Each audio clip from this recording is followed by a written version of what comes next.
শেখ হাসিনার ভারত ছেড়ে দুবাইয়ে আশ্রয় নেয়ার গুঞ্জন। উঠবেন আজমান শহরে শামীম ওসমানের বাড়িতে, মুখ খোলেনি দিল্লি। আগামী মৌসুমেই সমুদ্রপথে সৌদি যেতে পারবেন বাংলাদেশি হজ যাত্রীরা, জানালেন ধর্ম উপদেষ্টা। খুশি আগ্রহী মুসল্লিরা। এবং মিসিং প্রবাসী কর্মীদের বৈধ করতে মালদ্বীপের নতুন নির্দেশনা, শনাক্ত করার তথ্য আগামী সপ্তাহ থেকে যুক্ত হবে প্রবাসী সিস্টেমে। এবারে বিস্তারিত। ছাত্র জনতার অভ্যুত্থানের মুখে গত 5 আগস্ট পদত্যাগ করে ভারতে পালিয়ে যান শেখ হাসিনা। এরপর থেকে তিনি ভারতের রাজধানী দিল্লির একটি নিরাপদ আশ্রয়ে বসবাস করছিলেন। গত কয়েকদিন ধরে জোর গুঞ্জন, আওয়ামী লীগ সভাপতি শেখ হাসিনা এখন আর ভারতে নেই। তবে এ নিয়ে নিশ্চিত কোনো তথ্য নেই। শেখ হাসিনার অবস্থান নিয়ে আনুষ্ঠানিক কোনো বিবৃতি দেয়নি দিল্লি। জানা গেছে, ভারত ছেড়ে শেখ হাসিনা সংযুক্ত আরব আমিরাতে আশ্রয় নিয়েছেন। শেষমেশ ভারতও ছাড়তে হলো শেখ হাসিনাকে। মেঘ দেখে করিস নে ভয়, আড়ালে তার সূর্য হাসে। ছাত্র জনতার আন্দোলনে দেশ ছেড়ে প্রতিবেশী দেশে পাড়ি জমালেও এবার সেখানেও ঠাঁই হলো না আলোচিত এই নেত্রীর। আজকে যাদের আমরা হারিয়েছি, আমি তাদের আত্মার মাগফিরাত কামনা করি। শেষমেশ মধ্যপ্রাচ্যের দেশ সংযুক্ত আরব আমিরাতে আশ্রয় নিয়েছেন শেখ হাসিনা, এমন তথ্য উঠে এসেছে দেশের বেশ কিছু গণমাধ্যমে।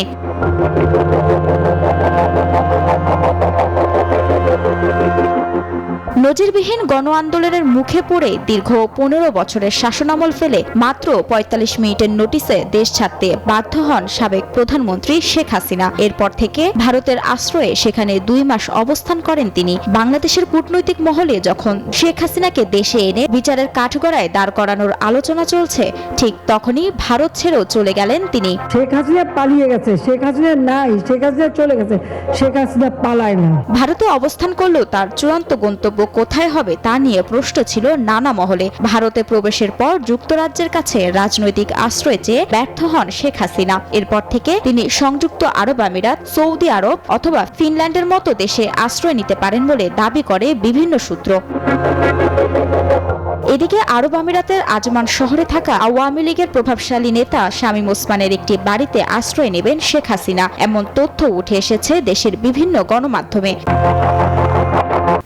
বিশ্বের সবচেয়ে প্রভাবশালী 50 মুসলিম ব্যক্তিত্বের তালিকায় স্থান পেয়েছেন বাংলাদেশের অন্তর্বর্তী সরকারের প্রধান উপদেষ্টা ডক্টর মোহাম্মদ ইউনূস।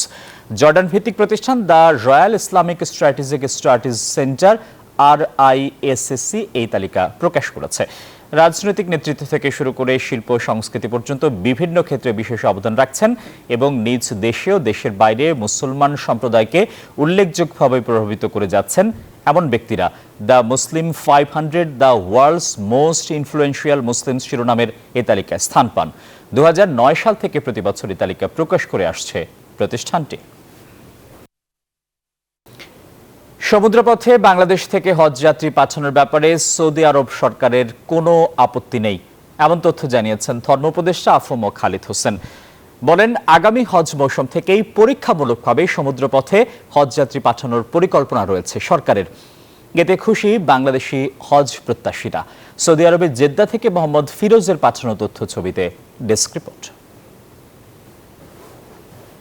জেদ্দায় সৌদি আরবের হজ ও উমরা মন্ত্রী ডক্টর তৌফিক বিন ফৌজান আল রাবিয়ার সঙ্গে ধর্ম উপদেষ্টা ডক্টর আফম খালিদ হোসেনের বৈঠক ফলপ্রসূ হয়েছে, এমন দাবি করে ধর্ম উপদেষ্টা বলেন, হজের খরচ কমানোর বিষয়ে ইতিবাচক সাড়া দিয়েছে সৌদি সরকার। সৌদি আরবের জেদ্দায় অবস্থানরত বাংলাদেশের বিভিন্ন গণমাধ্যম কর্মীদের সাথে এক প্রেস ব্রিফিংয়ে এমন দাবি করেন তিনি। জানান, সমুদ্র পথে বাংলাদেশি হজ যাত্রী পাঠানোর প্রস্তাবে সায় মিলেছে রিয়াদের। সমুদ্র পথে জাহাজে করে কিছু হাজি যাতে হজ করতে পারেন এ ব্যাপারে আমরা অনুমতি প্রার্থনা করেছি। তিনি বলেন, এতে আমার কোনো আপত্তি নেই। আগামী হজ মৌসুমে বাংলাদেশ থেকে পরীক্ষামূলকভাবে সমুদ্র পথে জাহাজ যোগে 2-3 হাজার হজ যাত্রী পাঠানোর পরিকল্পনা আছে সরকারের। হজের ব্যয় কমানোর ব্যাপারেও আমরা ওনার দৃষ্টি আকর্ষণ করেছি। তিনি বললেন যে খাতে খরচ কমানো দরকার আমরা এটা করব। এছাড়া সৌদি আরবের কাছ থেকে হজ যাত্রীদের জন্য বায়োমেট্রিক পদ্ধতি হালনাগাদ করার নিশ্চয়তা পাওয়ার কথাও জানান ধর্ম উপদেষ্টা। হাজিদের বায়োমেট্রিক এনরোলমেন্টের যে প্রভিশন আছে, এই ঘটনায় খুশি হজ প্রত্যাশী বাংলাদেশিরাও। Aziziyah, desk report, Sheersha, news 24। তারপরে অভিবাসীদের সুরক্ষায় নতুন নিয়ম করেছে মালদ্বীপ। বিভিন্ন কোম্পানি থেকে মিসিং বা পলাতক প্রবাসী কর্মীদের বৈধ করতে নির্দেশনা জারি করেছে দেশটির হোমল্যান্ড সিকিউরিটি মন্ত্রণালয়। নির্দেশনা অনুযায়ী 30 দিনের মধ্যে মিসিং রিপোর্ট বাতিল করার আবেদন করা যাবে। এ সময় অতিবাহিত হওয়ার পর মিসিং রিপোর্ট বাতিলের জন্য নিয়োগকারীকে 10,000 রুফিয়া ফি দিতে হবে। নতুন মিসিং রিপোর্টের জন্য ফি দিতে হবে 1,000 রুফিয়া। 6 অক্টোবর থেকে এটি কার্যকর হয়েছে। স্বৈরাচার পতনে ছাত্র জনতার আত্মত্যাগ মনে রাখবে জাতি। দোহায় মুরাদনগর কমিউনিটি ফোরাম কাতারের উদ্যোগে আয়োজিত অনুষ্ঠানে এমন মন্তব্য করেন বিএনপির ভাইস চেয়ারম্যান কাজী শাহ মোফাজ্জল হোসেন কায়কোবাদ। এতে সভাপতিত্ব করেন মুরাদনগর কমিউনিটি ফোরামের সভাপতি হাফেজ কারি হেমায়েতুল্লাহ। এ সময় বক্তব্য রাখেন মাওলানা এনায়েতুল্লাহ, খোরশেদ আলম ভূঁইয়া, জুয়েল রানা, খায়রুল আলম সজীব, ফয়েজ আহমেদ সরকার সহ আরও অনেকে। পরে জুলাই আগস্টে বৈষম্যবিরোধী আন্দোলনে নিহতদের আত্মার মাগফিরাত ও আহত সকলের সুস্থতা কামনায় দোয়া ও মোনাজাত করা হয়।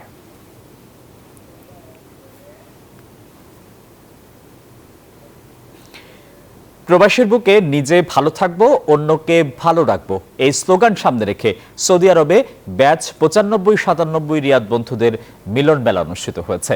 সংগঠনটির প্রতিষ্ঠাতা সদস্য এনামুল হক সুজন ও আরিফ মাহমুদের যৌথ পরিচালনায় উপস্থিত ছিলেন প্রকৌশলী হুমায়ুন কবির, কোরবান আলী, মুক্তার আলী, আহমেদ জিয়া, জালিম হোসেন সহ আরও অনেকে।